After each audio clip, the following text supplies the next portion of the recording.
Hello, my name is Liz West, and I'm going to show you how I sew the trim onto the lapel.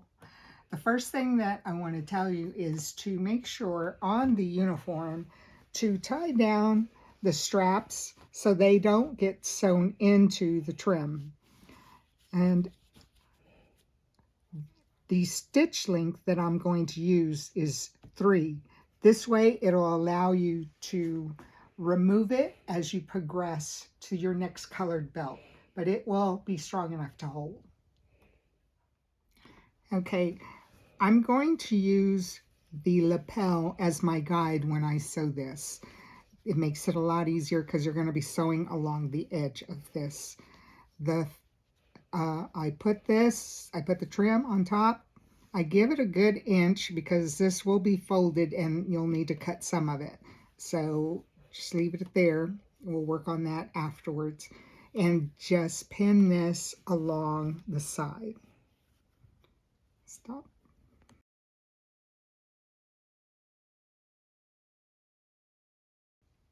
Okay, I've already sewn the piece onto the lapel. So what I'm going to do is put little cuts that'll be close to the seam in order to allow the lapel to move a little easier and it won't be so tight. I do more around the curves, which is around the neck area, because it's a lot curvier.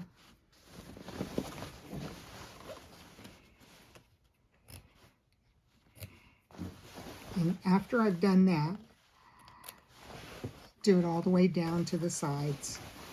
You'll notice that when you finish sewing, you may have an excess amount of material, such as and I leave a couple of inches just in case, because this will make sense to you in a few minutes. The next thing that I do is I fold the material, because this trim is 3.5 inches in width. So the smaller uniforms will have a lot of excess. So what I do is I turn it inside out. Here's the top, and I just fold it on the outside. I give it a little bit of slack because this is made of cotton, so it will shrink a little and it may cause your lapel to roll. So just give it a little bit, don't make it real tight. And I fold it to right at the edge of the lapel.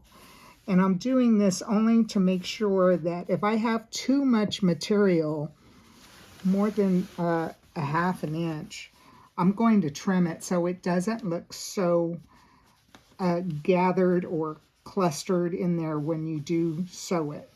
And I also, since I'm doing this at the same time, I'm also going to put my little cuts like I did here. It'll be the same thing, so it won't be so tight. Stop. After I fold this and cut the little edges as before, such as this, I'm going to fold it inside out, and I'm going to pin it, and then I'm going to sew it. And I will show you how I do this in a minute. Okay, now that I have checked and trimmed where I needed, and as well as put all the cuts throughout the trim, I'm going to tuck it in and put it really close to the edge of this white lapel.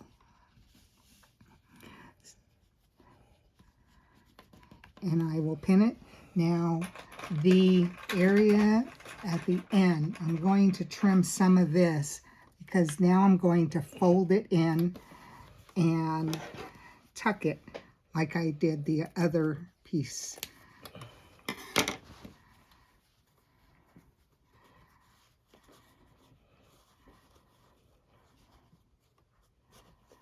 And so I'm going to sew it from here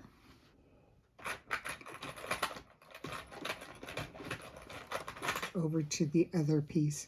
all the way to the other end. Now the other end, I have it to where that I had a lot of material left over. After I sew this, I'm going to do the exact same thing that I did on this side. I'm going to trim it and then fold it in and sew it. But before I get to that point, I will stop around here to remind me to stop to do that, because this side is open. This side will be sewn, and it'll be a lot harder if you wait till you sewed it all the way in. You're going to have to undo it. So stop a couple of inches before you get to this end. Stop. Okay, now that I'm at the point where I need to tuck this part in, I can go ahead and cut the excess amount. And I'm going to tuck it just like I did on the other piece. And I can continue to sew. I want to make sure this isn't buckled up any. And then I'm going to finish sewing it. I do sew it at about 1/8 of an inch from the edge.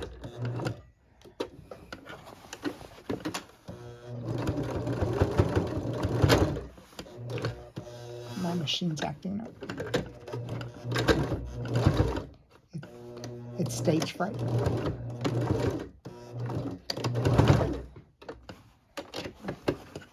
And that is it. The whole uniform is now done.